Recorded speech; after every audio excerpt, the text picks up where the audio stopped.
सर्वधर्मान् परित्यज्य मामेकं शरणं Vraj. The miseries of material existence and the most hopeless conditions of life is the best possible opportunity to turn to God.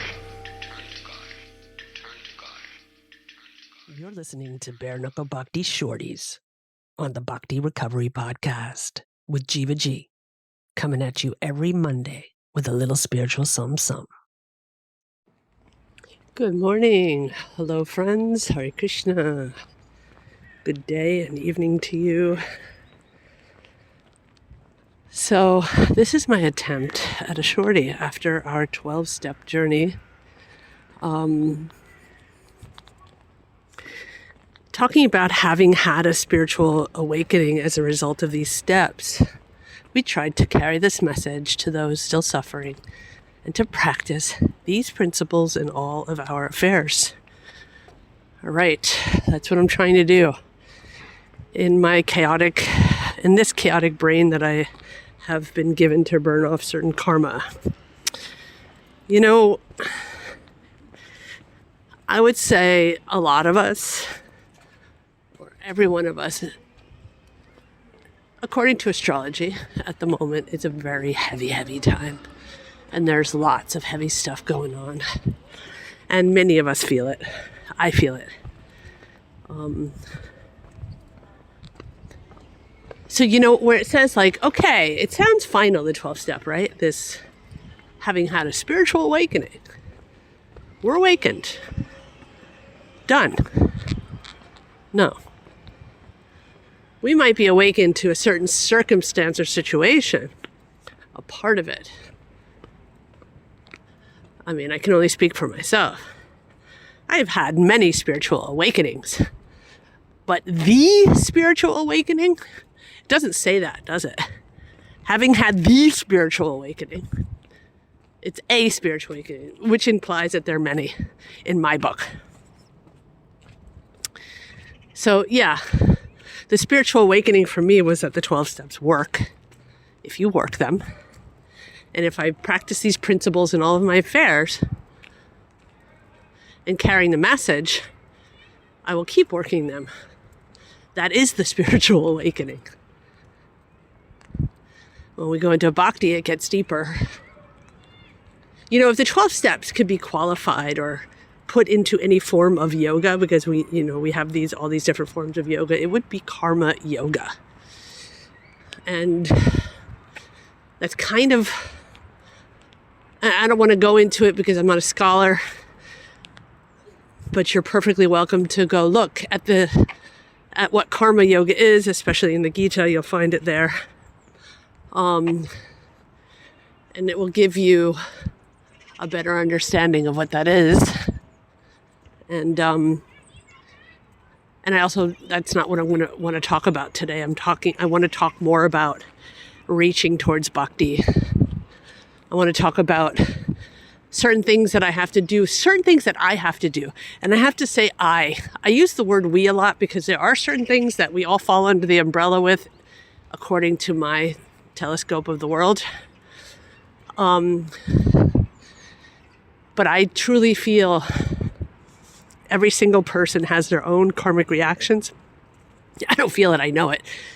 We all have our own karmic reactions, our own conditionings, and it's all specifically designed for us as individuals in a group whole.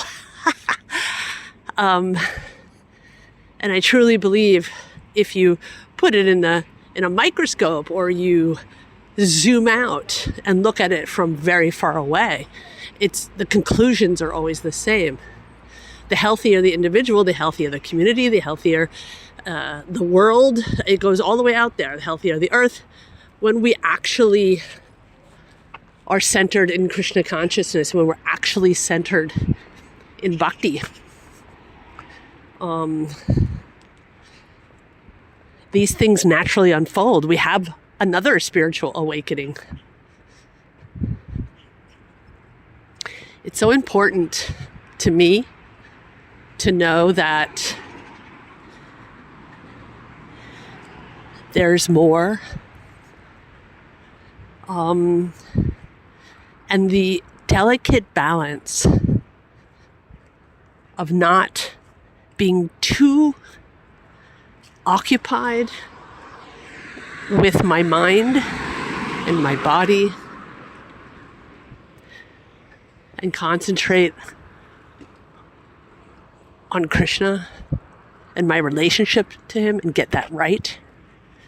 But that's so difficult. I'm geared, myself, I am geared towards psychological puzzle solving. It's how I'm wired. And it even says so clearly in my chart that is my tool of burning off most of my karma, is through relationships and interactions with people. So I want to kind of go into that today. And the delicate balance of mental gymnastics for the higher purpose or mental gymnastics for self-obsession, and moving away from the self-obsession and moving into Krishna consciousness for the greater purpose. Knowing when to pick it up, reflect in the most neutral way I can.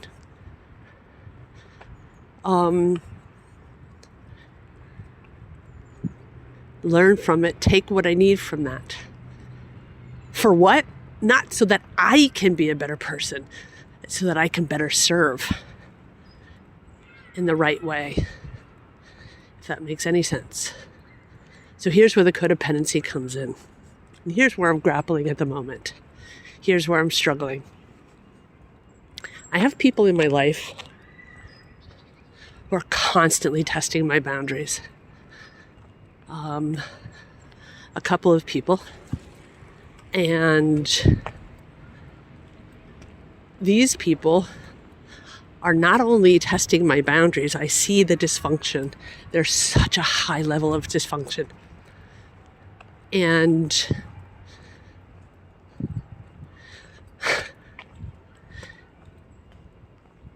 being aware is also a thing for me. Being aware, being very reflective of the other person's conditionings, how it affects me. And at the moment, I'm kind of stuck in the trying to figure out how to have a conversation to be very strong about my boundaries, and how to have that conversation in a way that's A, not offensive, and B, and here's the big one, that will get through to that other person. There's no reason for me to go into a big conversation and talk about things that other person's not ready to hear, and keep it focused on myself. So this raises many questions in me. It raises many questions about where I'm at in my codependency recovery. But I'm able to do it from a solid foundation of a 12-step program, a solid foundation of a spiritual life and program, and with other people around me who support that. And that is my blessing. I am in a convenient position where I am allowed to do that. However, I do not want to take too much time, but I want to learn. So I don't know what the outcome is going to be. I don't think that I'm going to find the perfect formula of having a conversation with this person. I don't think that I'm going to find, I might not find the perfect words. And in the end, I might not even have that conversation. I think the most important thing about this whole situation is that I will have to figure out, either I will be okay with it on my own and figure out on my own, and then just keep my boundaries strong, or have that conversation. That is yet to come. And it's not so important about the situation. The situation that I am bringing up is for my benefit. These questions, this puzzle, this getting it right, getting my will right with Krishna's will for me. This is the question. How do I go about doing that? And I can tell you, I'm going to pray a lot. I will pray a lot. I don't know if you guys hear the kids in the background. I'm passing a school at recess.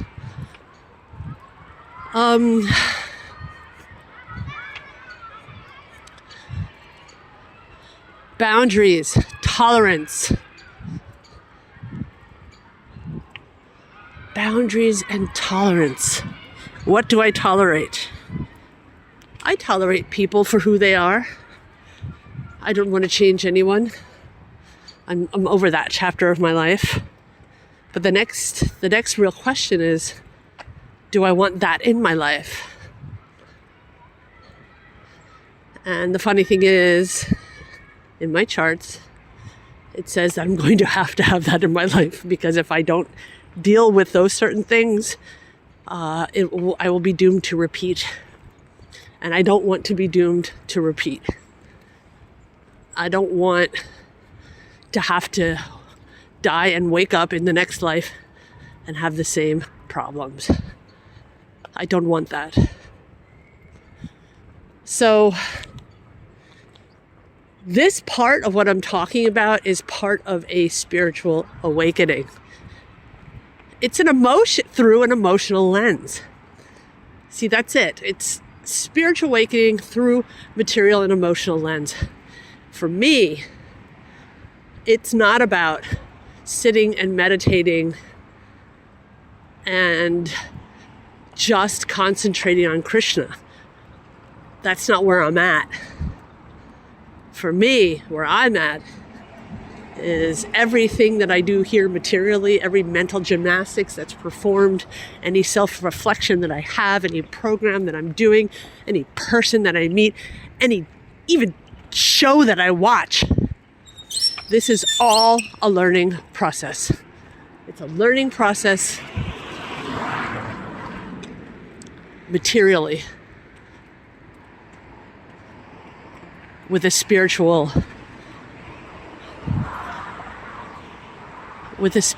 I guess, outcome.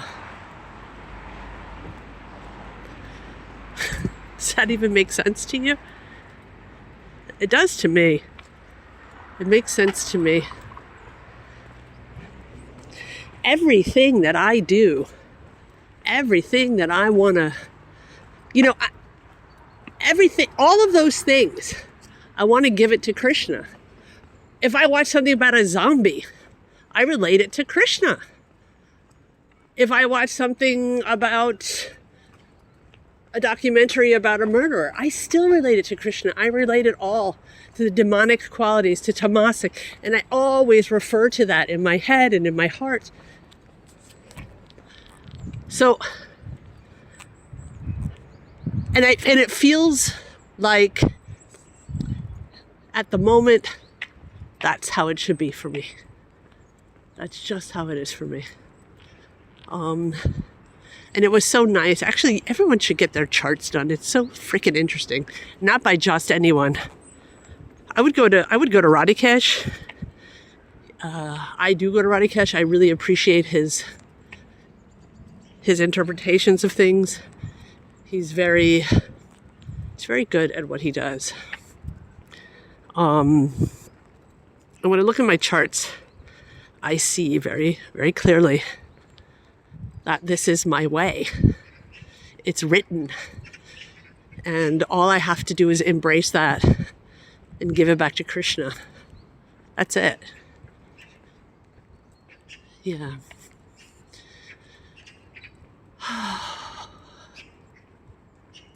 I hope you guys are getting anything from this. And I hope that I'm clear about what I'm talking about, because I'm still sort of in the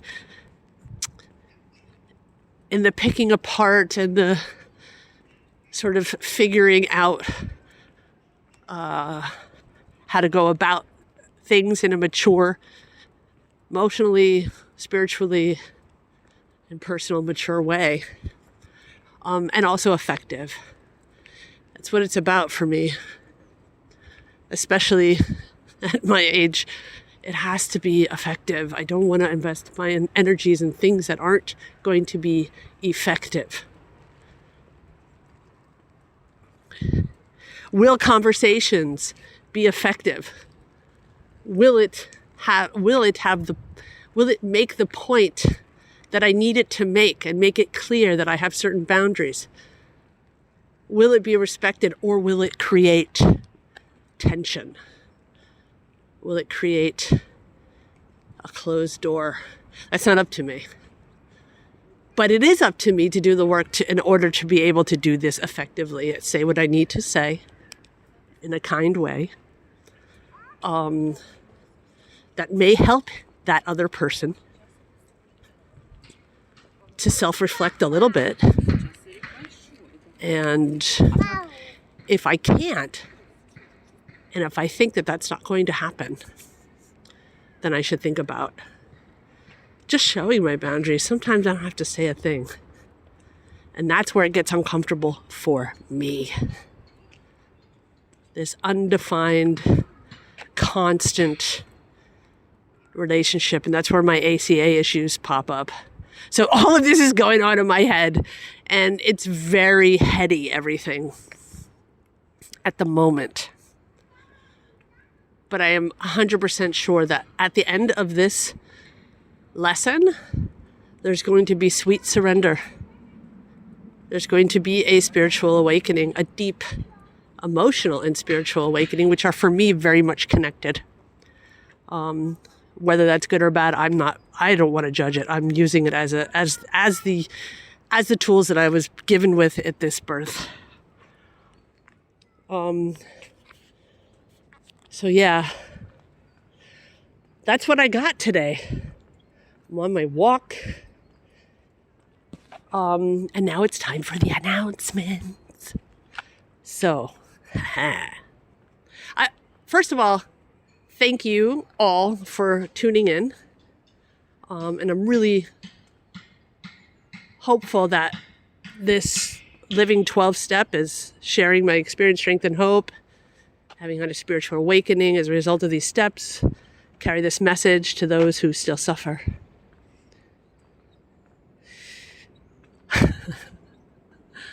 And that's what I feel I'm doing. And I hope it's effective. So, announcements. I am coming to America in August. So, we have fixed dates at the Super Soul Farm. It's going to be the Super Soul Surrender Retreat of Bhakti Recovery Group. And it will be the 27th, 28th, and 29th. We haven't put it on the internet yet, on the website yet. We will be putting that on the website. But those are the fixed weekend dates. And then we have... No, it's not the 27th. Sorry, that's a Thursday. It's the 28th, 29th, and 30th. And in between those times, I think the Thursday before that, like around the 20th, the dates are being figured out at the moment. I will be at the Bhakti Center in New York City, in the city, and doing a one-day workshop. And I'm really hoping that people will come out and participate. It will be an all Anartas meeting as usual. A meetup, a workshop. And we're getting that together now too. We will be spending time in Philadelphia, Philly. We love Philly. all around that time between end of August and beginning of September. So look out for the dates. Soon we'll be putting them on the website as soon as everything is fixed and written. That is great news. And in order for me to do that, we'll be at the Philadelphia Temple. But in order for us, it's not just me, it will be my dear darling Dominica, my assistant. She will be joining us as well. And in order to do that, we need as many donations as possible. We need to get there. We need to spread the message. We have to get there. Any contribution is so helpful. We're really doing our utmost to get this message across the world as much as possible. And it's happening slowly but surely. We've got 3 Spanish-speaking meetings. Look at the website for that. That's the new news as well. And we're so much planning. We're planning Australia. Also, I will be in January. I will be at Govardhan Village, holding meetings there, doing seminars at the Radha Gopinath Temple in Mumbai and in Chowpatty. This will be amazing. All of these things, unfortunately, require finances.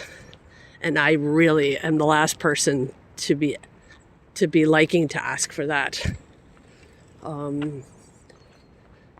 But it's par for the course, is it not? So please be kind. Give a Christmas present, a holiday season, as much as you can, as little as you can, whatever it is, it helps. It helps me get to the States. It helps me spread the word. None of this money is going anywhere except back into the Bhakti Recovery Group and its cause. So I wish you guys a wonderful... Oh no, I'll talk to you once before Christmas, I think. Monday. Yes. No, I won't. I wish you all a happy Christmas and a happy Hanukkah. It's Hanukkah too. And everything else that you may celebrate, and a peaceful Krishna consciousness. And a really happy new year. A new year full of lessons, reflection, peace with oneself. And within that peace of oneself, we're able to spread that. So thank you for listening, everyone. Hari Bol, Hare Krishna. Thanks for listening. I hope you liked the Monday Shorties. Don't forget to check out our full-length episodes on Thursdays. If you like what you heard, spread the word. Peace out. सर्वधर्मान् परित्यज्य मामेकं शरणं Vraj. The miseries of material existence and the most hopeless conditions of life is the best possible opportunity to turn to God.